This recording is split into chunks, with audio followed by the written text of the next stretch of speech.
Hello everyone, সবাই কেমন আছো? আমি নুসরাত জাহান রিচি, পড়াশোনা করছি জগন্নাথ বিশ্ববিদ্যালয়ের গণযোগাযোগ ও সাংবাদিকতা বিভাগে। বর্তমানে জয়কলিতে অ্যাজ এ মেন্টর হিসেবে কাজ করছি।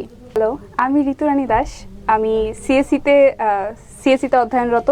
আমি জয়কলি মেন্টর হিসেবে কর্মরত আছি এবং এই শিক্ষা কার্যক্রমে তোমাদের পাশে থাকতে পেরে আমি অনেক আনন্দিত। হ্যালো আপু, হাই, কেমন আছেন? এই তো ভালো। আপনি কেমন আছেন? আলহামদুলিল্লাহ, আমিও ভালো। আপু সুন্দর লাগছে দেখতে। ধন্যবাদ। আর আচ্ছা, আপুর দেশের বাড়ি কোথায় জানতে পারি? আমাদের বাড়ি হচ্ছে ঝিনাইদহ জেলার শৈলকুপা থানাতে। আচ্ছা, আপনাদের এলাকায় মানে এমন কোনো কিছু যেটার জন্য আমরা খুব সহজেই চিনতে পারবো, এমন কিছু যদি বৈশিষ্ট্য বলতেন। আমাদের এলাকার আসলে কি বলবো, আমাদের এলাকার সুনামের থেকে আসলে দুর্নাম বেশি, তো আসলে সেদিকে না যাওয়াই ভালো হবে। এই ধরনের কথা খুব কমই শোনা যায়, কারণ বেশিরভাগই আমরা দেখি যে নিজ এলাকায় মানুষ যতটুকুই থাকে গর্ববোধ করে, বাট এরকম ফার্স্ট কাউকে পেলাম যে নিজের এলাকা নিয়ে সেভাবে কিছু বলতে পারলো না। যাই হোক, প্রত্যেকটা জায়গায় সুন্দর, বাংলাদেশের মধ্যে তো। আচ্ছা, আপুর পড়াশোনা করছেন তো সিএসসিতে। এই সাবজেক্টে পড়ার কারণ কি?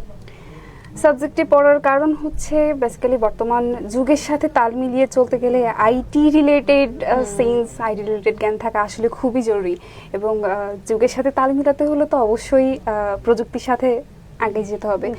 এই জন্যই মূলত এদিকে আগ্রহ ছিল বেশি।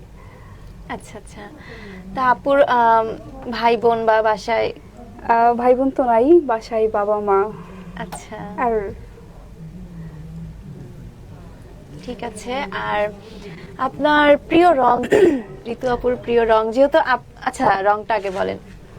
আমার প্রিয় রং হচ্ছে সাদা, শুভ্রতা খুবই পছন্দ আমার। আপুর নাম ঋতু, তো এটা ঋতু নামটা নরমালি আমরা মানে যে বাংলাদেশের 6টি ঋতু, তার মধ্যে আপনি কোন ঋতু নিজেকে মানে কোন ঋতু হিসেবে নিজেকে দাবি করতে চান? বসন্ত, সৌন্দর্যের সাথে রুক্ষতা। সুন্দর ভাবনা।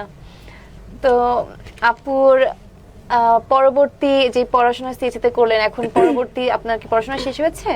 না, এখনো শেষ হয়নি, আবার 4th ইয়ার চলছে। ও, শেষের পথেই। হ্যাঁ। তো ভবিষ্যৎ জীবন নিয়ে কি ভাবছেন?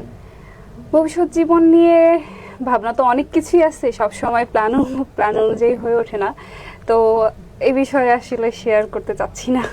আচ্ছা ঠিক আছে, অনেক সময় অনেক কিছু গোপন রাখাই শ্রেয়। আমিও গোপন রাখাতেই বিশ্বাসী, ভালো লাগে। যাই হোক, এখন শেষের দিকে একটু পার্সোনাল বলতে আপনার চিন্তা ভাবনা সম্পর্কে আমরা একটু জানতে চাচ্ছিলাম, যে আপনি আসলে ভালোবাসা এই কথাটাকে কিভাবে, কোন পার্সপেক্টিভে দেখেন?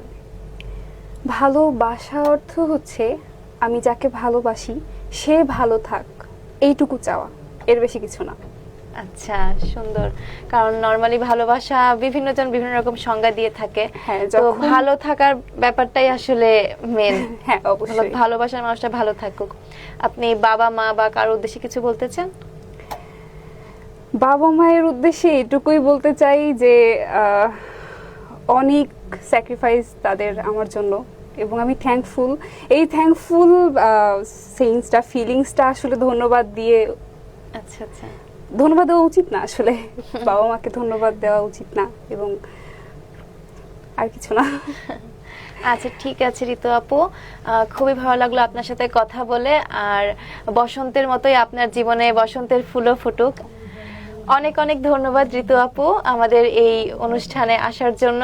আর আপনি যে জয়কলিতে কাজ করছেন, শিক্ষার্থীদের উদ্দেশ্যে যদি কিছু বলতেন, অনুপ্রাণিত। শুভকামনা আপনাকেও। আর শিক্ষার্থীদের উদ্দেশ্যে বলতে গেলে অনেক অনেক শুভকামনা রইল আমার পক্ষ থেকে, এবং জয়কলির পক্ষ থেকেও অনেক অনেক শুভকামনা রইল। আশা করব তোমাদের মনের ইচ্ছা পূরণ হোক। ধন্যবাদ। থ্যাংক ইউ আপু, ভালো থাকবেন।